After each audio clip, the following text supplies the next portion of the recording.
In this video, I will show you how to open Uber Eats driver account Australia. So in order to do that, you first need to head over to your account option and then you should be able to see this. Next thing is to just scroll down until you can see this earn by driving or delivering option.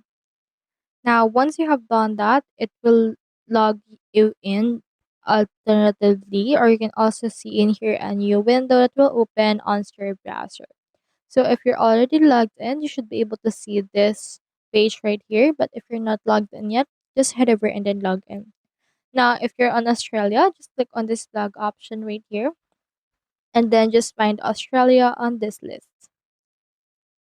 So here's Australia right here. Just enter right here phone number for Australia and then verify your identity in order to successfully apply as an Uber Eats driver on Australia.